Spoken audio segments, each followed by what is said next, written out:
Thank you, Dave. Hello. Oh, it's come up with something. Oh, I have a pretty loud voice. I reckon it's probably all right. So hello, my name is Abby Wright, and I'm doing my PhD. And today I'm going to be talking about exploring the assemblage of identities in community gardens, which is just an aspect of my PhD project. I'm actually from industry, and I decided to do my PhD because the industry was jarring against my values as a person. So my PhD is really a reflection of my passions and my values coming together. I was a designer back in Melbourne, specialising in interior industrial design and brand architecture and experiential design, which really is a very complicated way of just saying it's physical manifestations of brands, which is a really cool and fun job, but it's also not very sustainable. And ethically, there isn't a lot of structure in the way that, and guidelines in the way that people work in the industry either. So I came to this kind of hoping to bring my passion for design and branding along with my values of being more sustainable and ethical in the way that I practice. So that kind of takes me to my next slide, which is pointing out what is branding? What do we think branding is? It's a really interesting concept, and I've been diving into the literature, and really we have so many different ideas, and at the moment it's really hard to see branding outside of the cultural structure that we live in today. So being into capitalism and neoliberal practices, we normally see brands and branding as this kind of tool for manipulation perhaps, or for selling and for money making. And really, I would argue that branding is a much older concept, probably as old as we are. It's really, when you think about it, symbols that we endow with meaning and values in the hope to create communities, to create causes, and not necessarily for commodification. That's actually probably quite a new concept as far as branding is concerned. So, I guess what would be a really nice way of looking at branding too is to see there's a bit of a resurrection at the moment of these ideas, because we can look at communities as like religion, things like that, where branding in our past has kind of meant something bigger than money making. And really nice examples of that would be the Black Lives Matter movement and LGBT as well. They all have logos, they have meaning, they have causes, and they're not for money making. They're actually for equality or for bringing people together underneath the same banner. So that kind of takes me to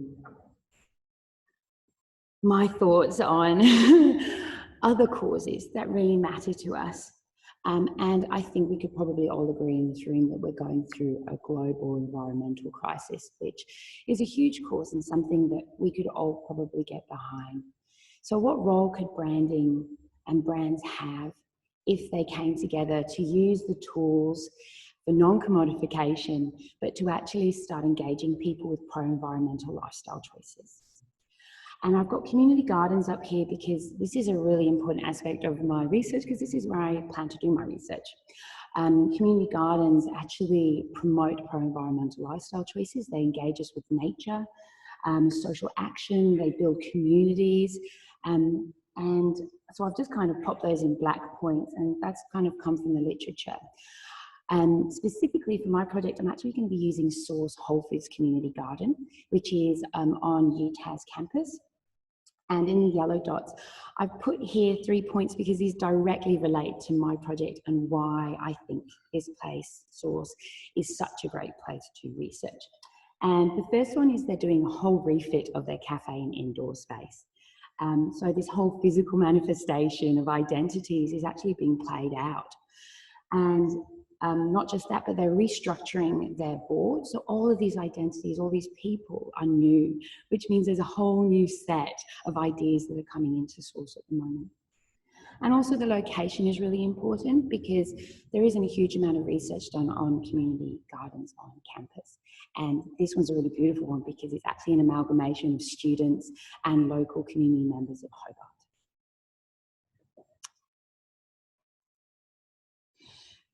So what is my project?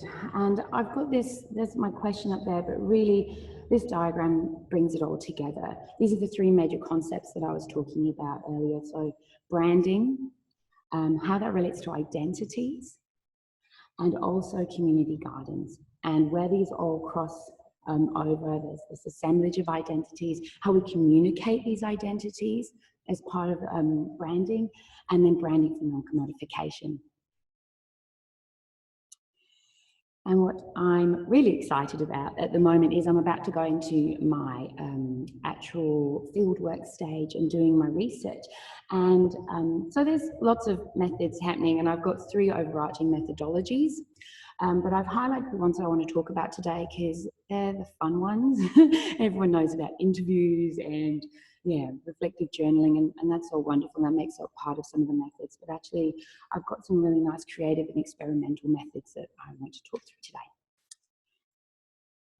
And the first one is my creative workshops. I'm at the moment doing 2 creative workshops at Source. The first one is on this Saturday. And we're going to be looking at process of identity building. And so the first one is very much a sensory experience. I'm going to be taking members of Source around the garden. There's not going to be much dialogue. It's going to be very immersive, asking people to concentrate on their feelings and thoughts and what's kind of happening, and just the smells and things like that that are kind of coming to them. And then we're all going to go in and we're going to have big canvases and lots of paintbrushes. And then everybody's going to paint the actual experience they feel like of Source. And this is going to make up their first gallery exhibition on when they open again too. So, and there'll be little plaques that talk about what Source means to the people that painted these paintings. And that's going to be one process. The second creative workshop is going to be a lot more dialogical. And so we'll have an actual guided walk through the community gardens, through all the different spaces. We're going to be having conversations. We're going to be collectively deciding what is the meaning? What does this mean to us to be here? What does this space feel like? And then we're going to use something called sociocracy, which is the new framework that Source is using. It's a new governance system, which is all gives everybody opportunity to talk. And so we're then going to use this governing system to then discuss all the different elements that make up Source and why it's important. And then we're going to paint little tiles into a mosaic which make up the splashback for the new bar area. So these are the 2 creative workshops. So one's very sensory experience, and the other one's going to be a much more dialogical version. And the other method that I'd like to talk about today is my visual analysis. This looks quite complicated. This is quite simplified from all the reading that I've been doing. And the visual analysis, what I'm going to be doing is to get an overview globally and locally. I'm going to be looking at community gardens and their identities and reading them through the visual material that they produce, their logos, their imagery, their Facebook pages, whatever it is that they're producing. And so this visual analysis takes 4 sites into consideration. There's the site of the image itself, the side of the production, how is that image produced, where was it produced, who by, the side of the audience, who are they trying to attract, where is this audience, and then the last one is the circulation, is how are they putting this out into the world.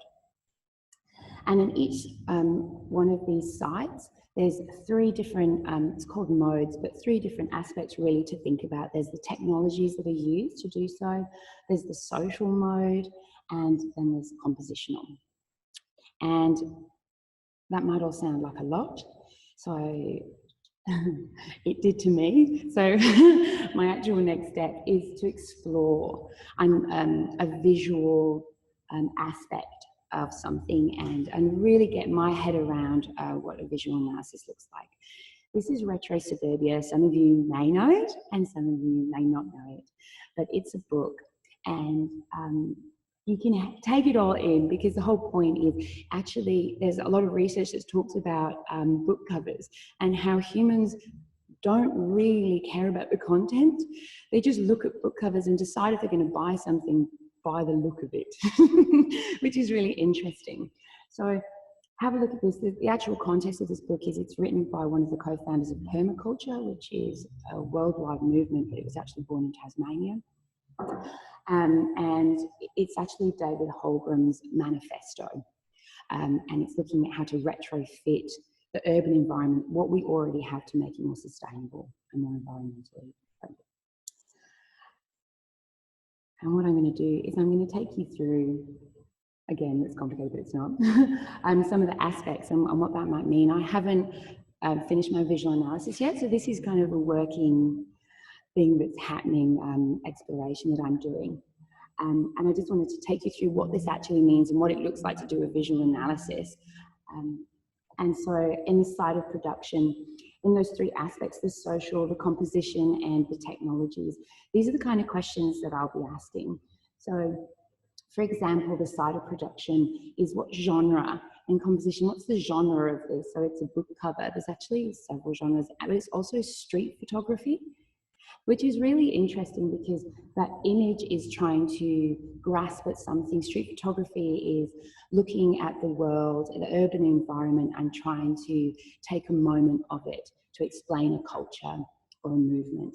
And in Retro Suburbia, we can kind of see this happening. And this is a real life community in Heidelberg in Melbourne. But it's also a staged photograph. So there's these kind of things that are happening together when we think about what the genre is, but also what's playing out in the scene. When we look at the side of circulation, also really interesting aspects of Retro Suburbia is that they self-published. So they chose not to go through the usual avenues and they chose to do it themselves. And a lot of how the circulator was doing book openings in local bookstores in Tasmania and Australia with David Holmgren, and we did lots of Q&As. And then if you go to the site of the image itself, what is the meaning? What does it mean to look at this? What is it that David Holmgren, or actually Oliver Holmgren, who took the photograph, what is he trying to convey? What is he trying to tell us through this image? What are we attracted to? What are we not attracted to? Yeah. What do we see in ourselves that makes us relate to this image? I've just got composition as C there because in this particular aspect, it is just what is the composition? What are the people in it? What is the font that's being used? Things like this, just like the general composition of the image. And in technologies here, it's really interesting because when we talk about technologies, it's like, what are the effects? What's the software that was used? Has there been an effect? What software?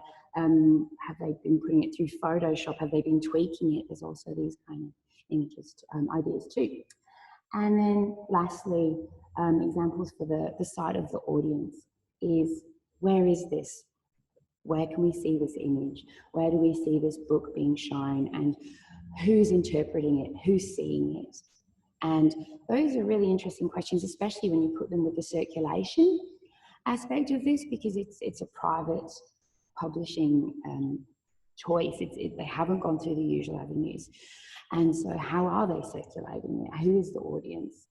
And how are they engaging with that audience? So yeah, these are all the different aspects, and it's quite an interesting and exciting, even though it sounds like it might be a bit boring, I promise it's actually quite an exciting little exploration into understanding the visual meanings behind images. And that is everything. There we go.